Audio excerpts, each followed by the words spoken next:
कृपा करो मुझे ऊपरे सुख निधि सहजानंद। गुण तमारा गाववा बुद्धि आपजो सुख कंद। गुण तमारा गाववा बुद्धि आपजो सुख कंद। श्री स्वामिनारायण भगवाननी जय। सियावर रामचंद्र भगवाननी जय। उमापति महादेवनी जय। दरेक दिव्य हरिभक्तों ने कामदा एकादशीना भावभर्या जय स्वामी नारायण। આજનો પવિત્ર દિવસ એટલે ચૈત્ર મહિનાની શુક્લ પક્ષની આ એકાદશી।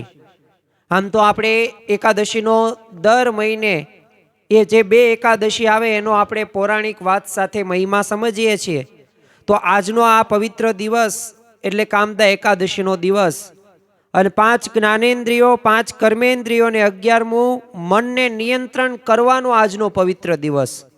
આમ તો વરાહ પુરાણની અંદર આ કામદા એકાદશીનો પૌરાણિક વાત આપવામાં આવેલી છે ને એ આજના દિવસે આપણે સાંભળવાના છીએ। પરંતુ આજની આ એકાદશી એ ખરેખર પુણ્યકારી એકાદશી તરીકે ઓળખવામાં આવે છે।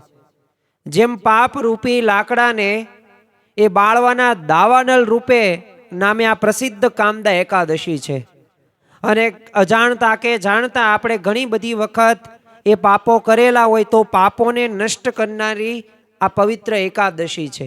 એટલે કે પાપને હરનારી છે અને પાછું પુણ્યને પાછી દેનારી પણ છે। તો આજની આપણી આ કામદા એકાદશીને આપણી પૌરાણિક વાત સમજવાના છીએ।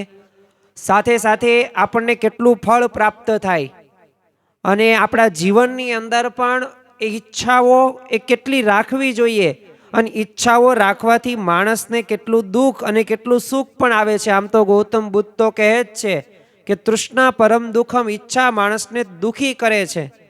પરંતુ જો આપણે એ સાચી ભાવનાથી સાચા હૃદયથી જો અમુક ઈચ્છાઓ કરવામાં આવે તો આ ઈચ્છાઓ પણ આપણને સુખી કરે છે। પરંતુ એ પૂર્વે આપણે વરાહ પુરાણની અંદર આપવામાં આવેલી એ પૌરાણિક કથા વિશે વાત કરીએ અને એની અંદર એ જે બે ગંધર્વોની વાત આપવામાં આવેલી છે। કયા કારણથી શ્રાપ મળે છે અને આ શ્રાપને ઉગારવા માટે કયા ઋષિ મુનિએ એમને ઉપાય બતાવે છે અને ઉપાય બતાવ્યા બાદ પણ એ પ્રમાણે અનુકરણ કર્યું અને પોતે એ કષ્ટોમાંથી એક રાક્ષસમાંથી એ પાછા ગંધર્વ કઈ રીતે બને છે તો એની વરાહ પુરાણની અંદર વાત આપવામાં આવેલી છે। આમ તો પ્રાચીન સમયની અંદર એક ભોગીપુર નામનું એક સુંદર નગર હતું, સમૃદ્ધ નગર, સુખી સંપન્ન। ત્યાંની પ્રજા પણ સારી અને લોકો પણ સારા। હવે ત્યાં એક રાજા પોતે એક શાસન કરતો હતો જેનું નામ હતું પુંડરીક। હવે એના દરબારની અંદર તો ઘણા બધા ગંધર્વો અને અપ્સરાઓ આવે અને ગંધર્વો પોતાનું ગાન દ્વારા એ રાજાને રીઝવવા માટેના પ્રયત્નો કરે। અપ્સરાઓ પોતે નૃત્ય કળાની અંદર નિપુણ અને અલગ અલગ રીતે નૃત્યો કરે અને પોતે રીઝવવાનો એ પણ પોતે પ્રયત્ન કરતા હતા। હવે આ બધા ગંધર્વોની અંદર અને અપ્સરાઓની અંદર છે ને એક ગંધર્વ જેનું નામ હતું લલિત અને એની જ તે ધર્મપત્ની એ લલિતા નામની અપ્સરા।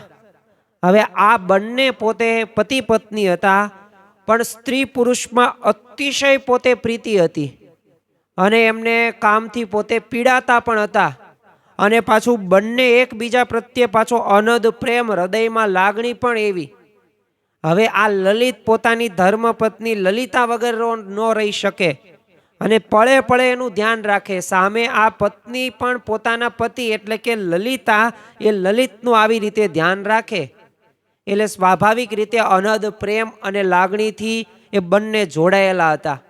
એટલે નિત્ય એમને અનુસંધાનની અંદર જેમ આપણે કોઈક ધંધો વ્યવસાયિક નોકરી કરતા હોય તો ધંધાના નકરા વિચારો આવે, કોઈક વ્યવસાય કરતા હોય તો એના પ્રોફેશનના એના વિચાર આવે એને। તો એવી જ રીતે આ બંનેને એકબીજાના નકરા વિચારો આવે। એટલે આ લલિતા કંઈક બાગ બગીચામાં જો જાય પણ એનું ધ્યાન ને એને સતત મનન તો ચિંતન કોનું થતું હોય એના પતિદેવ લલિતનું। હવે આ લલિત પણ કોઈક કામકાજે બહાર જાય તો એને પણ નિત્ય અનુસંધાન કેનું રહે? ભગવાન કે બીજા કાંઈનું નહીં, ગાયન કળાનું પણ નહીં એની ધર્મપત્ની લલિતા અપ્સરાનું જ તે એને મનની અંદર ચિંતન રહે. હવે એક દિવસ છે ને લલિત નામનો આ ગાંધર્વ એ પોતે રાજાના દરબારની અંદર જાય છે અને પોતે સારું એવું ગાન પણ કરતો હતો, પણ પોતે ગાન એવી રીતે રાજાને રીઝવવા માટે કરતો. હવે એવી જ રીતે આજના દિવસે તેને ગાન શરૂ કર્યું. હવે આ લલિત તો વગર ગીત ગાતો હતો. સ્વાભાવિક રીતે જે ગીતનો જે ઢાળ હોય, રાગ હોય, એ ધીમે ધીમે છે ને એની અંદર ભંગ થતો હતો. એટલે જે પ્રકારે રાગ અને સૂર આવવો પડે એ રીતે આ લલિત પોતે ગાઈ શકતો નહોતો. કારણ કે ગીત ગાવામાં તે જીભ છે ને થોડીક વચ્ચે વચ્ચે અટકી જાય. પણ કારણ શું હતું? કારણ કે એનું ધ્યાન ગાયન કળાની અંદર કે રાજાને રીઝવવા માટે નહોતું, પરંતુ એની તે ધર્મપત્ની લલિતા એને યાદ આવતી હતી. એટલે સ્વાભાવિક રીતે અપમાન જેવું લાગ્યું અને નાગોમાં તે શ્રેષ્ઠ એવા કર્કોટક નામનો નાગ, એને પોતે આ વાત જાણી અને એને ખબર પડી ગઈ કે આનું ધ્યાન કંઈક બીજે છે. એટલે તરત તે પોતે આ પુંડરીક પાસે જાય છે અને બધી વાત આ લલિત ગંધર્વની કહે છે કે આ સારી રીતે ગાયન કરતો નથી, આનું ધ્યાન એની ધર્મ પત્નીની અંદર છે, એ લલિતા અપ્સરાની અંદર છે. એટલે આ આપણું અપમાન થયું કહેવાય. અને પુંડરીકે આ સાંભળ્યું કર્કોટક નામના નાગનું આ પોતે સમાચાર, અને તરત તે પોતે ક્રોધથી એ નાગે હવે આ લલિત નામના ગંધર્વને શ્રાપ આપે છે. અને પહેલાના સમયની અંદર તો થોડીક એવી પણ ભૂલો કરવામાં આવે એ પછી પૃથ્વીલોકની અંદર હોય કે સ્વર્ગલોકની અંદર હોય તો પછી એનું ફળ ભોગવવાનું એ રહે જ તે. એટલે સ્વાભાવિક રીતે શ્રાપ આપ્યો. અને શ્રાપ કેવો આપ્યો કે જેમ ગાયન વખતે તું સ્ત્રીને વશ થઈ ગયો ને, એટલે એના લીધે એ માંસ અને મનુષ્યને ખાનારો તું મોટો રાક્ષસ થાઈશ અને તને ક્યારેય ચેન પડશે નહીં. અને આવો શ્રાપ દીધો આ પુંડરીકે. અને તરત તે આ લલિત ગંધર્વ પોતે એક ગંધર્વમાંથી એ પોતે મોટો રાક્ષસ થઈ જાય અને એવો ભયંકર રાક્ષસ બની ગયો. આમ જોઈને જ આપણને બીક લાગે. હવે એની પત્નીને આ બધી વાતની જાણ થઈ. હવે એ પણ પોતે પતિની જ તે નકરી ઈચ્છાઓ કરતી હતી. એટલે બંને એકબીજા પ્રત્યેનો અતૂટ પ્રેમ અને શ્રદ્ધા અને લાગણી હતી. એટલે આ અપ્સરા જે લલિતા હતી ને, એ તો એના પતિનું આ રૂપ જોઈને પોતે દુઃખી થઈ જાય છે. પણ એને નક્કી કર્યું કે ભલે ગમે તેવું આ ફળ આને મળ્યું, શ્રાપ મળ્યો, પણ મારે એની સાથે જ જવું છે. અને વનમાં બંને જાય છે, લલિત અને લલિતા. હવે મુક્ત કરવા માટે તે જંગલમાં આ લલિતા ઘણા બધા પ્રયત્નો કરતી, ઘણા બધા ઉપાયો પણ અજમાવતી, પરંતુ એ પુંડરીકનો એ જે શ્રાપ હતો ને, એ શ્રાપમાંથી મુક્ત થવાનો ઈલાજ એને કાંઈ મળ્યો નહીં. અને પાછું આ રાક્ષસની તે એટલી બધી પીડા થતી હતી. હવે તડકાને લીધે છે ને પોતે પીડાય, એટલે રાત્રિ કે દિવસ 24 કલાક એ પોતે રાક્ષસ દુઃખી જ થતો હતો. હવે આ એનું દુઃખ જોઈને એની પત્ની હતી એ પણ પોતે દુઃખી થતી હતી. તો આવી રીતે ઘણો બધો સમય વીત્યો. હવે એક દિવસ છે ને ઋષિ શૃંગ મુનિના આશ્રમની અંદર પોતે જઈ ચડે છે. એટલે સ્વાભાવિક રીતે આ લલિત ગંધર્વ જે પોતે રાક્ષસ બની ગયેલો હતો, પણ આ અપ્સરા લલિતા હતી, એને વાત કરી આ ઋષિ શૃંગને. જો કોઈ પણ જીવનની અંદર પ્રશ્નનું સમાધાન થઈ શકે છે. પ્રશ્ન છે કે આપણને યાદ નથી રહેતું, પ્રશ્ન છે કે મારું મન અશાંત રહે છે, પ્રશ્ન એ પણ છે કે પરિવારની અંદર સંપ નથી, પ્રશ્ન એ પણ છે કે બાળકોમાં સંસ્કારોનું એ સર્જન થઈ શકતું નથી, પ્રશ્ન એ પણ છે કે સમય નથી, પ્રશ્ન એ પણ છે કે આ રીતે આધ્યાત્મિક માર્ગની અંદર ને આ એકાદશી અમે કરી શકતા નથી, પ્રશ્ન એ પણ છે કે એવી એકાદશીનો ઉપવાસ કરીને આત્માને શા માટે દુઃખી કરવો જોઈએ. પ્રશ્નો તો ઘણા બધા છે, પણ જો આપણે એ સાચા ગુરુ પાસે જઈએ અને શાસ્ત્ર પાસે જઈએ અને જો વિનમ્રતા સાથે આપણે પૂછીએ ને, તો એ પ્રશ્નના જવાબો પણ આપણે મળી શકે છે. એવા જ વિનમ્રતા અને દાસ ભાવે એ આ લલિતા અને લલિત નામનો ગંધર્વ એ આ ઋષિ શૃંગ મુનિને પ્રણામ કરીને કહે છે કે જો અમારે આ રીતે થયું છે ને અમને શ્રાપ આ મળેલો છે મારા પતિદેવને. હવે ઋષિ શૃંગ મુનિએ તો આ બધું તે કથન સાંભળ્યું અને ઉપાય દર્શાવે છે.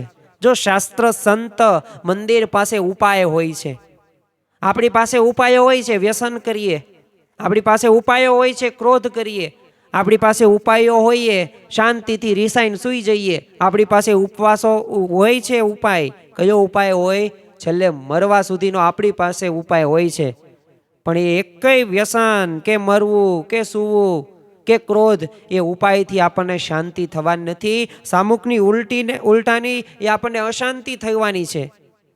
અને જો આ ઋષિ શૃંગે ઉપાય કહ્યો ચૈત્ર માસની શુક્લ પક્ષની એટલે કે આજનો જ આ પવિત્ર દિવસ એ એકાદશી આવશે અને જો તું એનો ઉપવાસ કરીશ અને એ કામદા એકાદશી છે તો તું એના પુણ્યથી એ તું આ શાપમાંથી મુક્ત થાશ.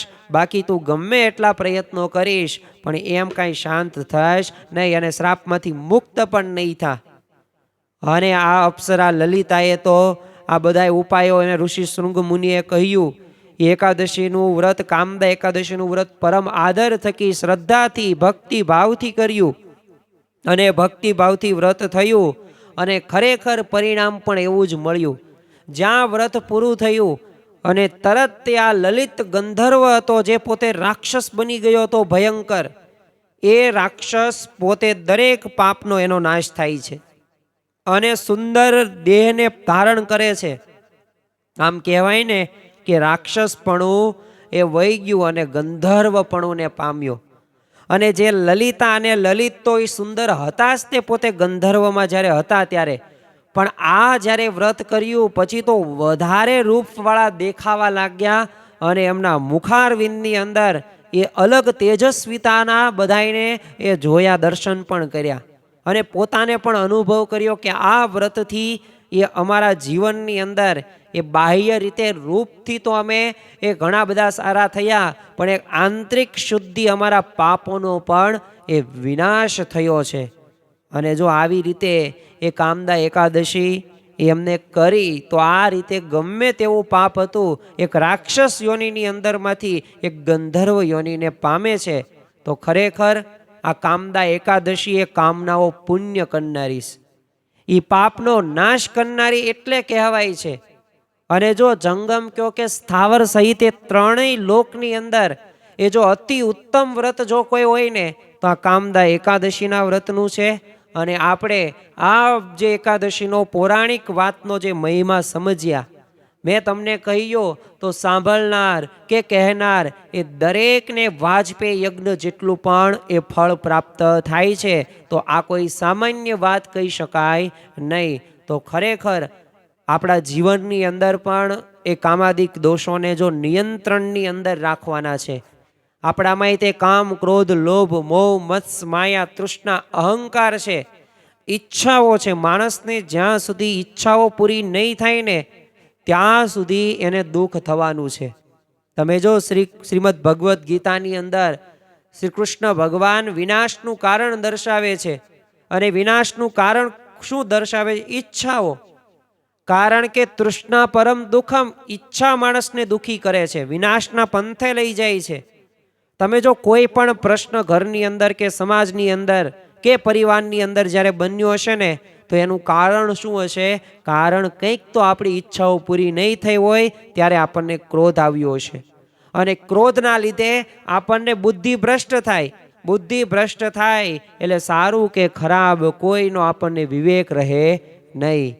તો ખરેખર જ્યારે માણસની ઈચ્છાઓ, જેમ આ ગંધર્વ લલિત અને જે ગંધર્વ જે લલિતા અપ્સરા હતી એને જે ભૂલ કરી એનું કારણ પણ ઈચ્છાઓ જ હતી. એ વધુ પડતી કામ ઈચ્છાઓના લીધે જ તે પોતે આવી રીતે શ્રાપ એને મળ્યો અને આવી રીતે એમને દુઃખી થવું પડ્યું. પણ જો એમને પાછા સારા ઉપાયો કર્યા તો પાછું સાત્વિકતા રાખીને પોતે આગળ વધ્યા તો એ પાપમાંથી એમ પોતે બહાર પણ આવે છે. તો એમ આપણા જીવનની અંદર ઈચ્છાઓનો આપણે ત્યાગ કરીએ, સાથે સાથે સાત્વિકતા જેવા ગુણો લાવીએ. આમ તો જેમ સત્વ ગુણ છે, રજો ગુણ છે, તમો ગુણ છે, આ ત્રણ પ્રકારના ગુણો છે. એમ ખોરાકની અંદર પણ ત્રણ પ્રકારના આવા ખોરાકો આવે છે. સાત્વિક તમે ભોજન કયો, રાજસિક કયો, તામસિક કયો. આપણી વૃત્તિ પણ આના આધારે જ તે નક્કી થાય છે. સાત્વિકતા હોય તો સ્વાભાવિક રીતે બધી સારી ક્રિયાઓ થાય. રાજસિક હોય તો બસ ખાવું પીવું જલસા કરવા. અને તામસિકની અંદર લોભ હોય કે ક્રોધ હોય કે અપમાન પણ આપણને લાગી જાય છે. તો આ બધી પરિસ્થિતિઓમાંથી, આ બધાય તે વિચારોમાંથી આપણે મુક્ત થવા માટે આપણે ઈચ્છાઓને ત્યાગ કરીએ. ઈચ્છાઓ રાખવી, પણ વધુમાં વધુ ભગવાન સાથે જોડાવું, વધુમાં વધુ ભગવાનની મૂર્તિનું સુખ લેવું, વધુમાં વધુ આપણું આત્માનું કલ્યાણ કરવું. જો આ એક ઈચ્છા આવી જાય ને તો દરેક ઈચ્છાઓ રહીને એ શૂળ થઈ જાય છે. અને એ ઈચ્છાઓ આપણે ગણકારતા પણ નથી, પણ આ ઈચ્છાઓને આપણે પ્રાધાન્ય આપીશું તો કાર્ય થશે. તો ખરેખર એક વાજપેયી યજ્ઞનું ફળ તો આપણને આ પ્રાપ્ત થવાનું જ છે. પણ સાથે સાથે આજે આ કામદા એકાદશી આપણે પરમ આદર થકી એક મહિમા સાથે કરી છે. તો સાથે સાથે આવા ગુણો પણ આપણે વિકસિત કરીએ, જેથી આપણું જીવન શુદ્ધ બને અને દાન પુણ્ય પણ આજના દિવસે કરવાથી ઘણો બધો લાભ પણ પ્રાપ્ત થાય છે. તો શ્રદ્ધા અને ભક્તિ સાથે જોડાઈએ. જો આ બધી તે બ્રહ્મ પુરાણ કયો, તમે ગરુડ પુરાણ કયો, વરાહ પુરાણ કયો, તો આ બધાય પુરાણોની અંદર એ પૌરાણિક વાતો આપવામાં આવેલી છે. તો આપણું મગજ કે આપણી બુદ્ધિ એક એમ પણ કહેશે કે આ બધું ખોટું છે. તાર્કિક રીતે જોશું તો આપણને અમુક સત્યતા નહીં મનાય, પણ જો શ્રદ્ધા સાથે અને જો ભક્તિ સાથે જો આ પૌરાણિક વાતો પણ સાંભળવામાં આવે અને જો આ પૌરાણિક વાતો સાંભળીને આપણું જીવન જો પરિવર્તન કરીએ તો અવશ્ય આપણા જીવનની અંદર એ ફાયદો થાય છે, થાય છે, થાય છે. તો નાનું વ્રત પણ એક જીવનમાં મોટા દુઃખોને દૂર કરી શકે છે. તો આપણે આજે જે એકાદશી સાંભળી એ ખરેખર આપણા જીવનને એક નવી દિશા આપશે. આપણા જીવનમાં ઈચ્છાઓને એ આપણે ધીમે ધીમે ઘટાડીએ, ભગવાનને સંબંધિત ઈચ્છાઓ કરીએ અને સંપ, સુહદભાવ, અભાવ, ગુણનો ત્યાગ જેવા ગુણોને આપણે આત્મસાત કરીએ. અને ભગવાન ઉપર વિશ્વાસ જો રાખીશું ને તો ક્યારેય આપણે નિરાશ થવાનો વારો આવશે નહીં. તો આજના દિવસે આપણે મહારાજ સ્વામીના ચરણોમાં પ્રાર્થના કરીએ, વિષ્ણુ ભગવાનને પ્રાર્થના કરીએ, શંકર ભગવાનને પ્રાર્થના કરીએ, રામચંદ્ર ભગવાનને પ્રાર્થના કરીએ, સ્વામિનારાયણ ભગવાનને પ્રાર્થના કરીએ કે અમારા જીવનની અંદર આ કામદા એકાદશીના દિવસે અમે જે પૌરાણિક વાત સાંભળી એના આધારે અમારું જીવન પરિવર્તન થાય. અમારું તો જીવન પરિવર્તન થાય, પણ અમારા ઘરના બધા સભ્યો, પરિવારના સભ્યો, આખું સમાજનું એવું નિર્માણ થાય કે જેથી બધી જગ્યાએ એ સર્વત્ર રામ રાજ્ય હોય. શ્રી સ્વામિનારાયણ ભગવાનની જય.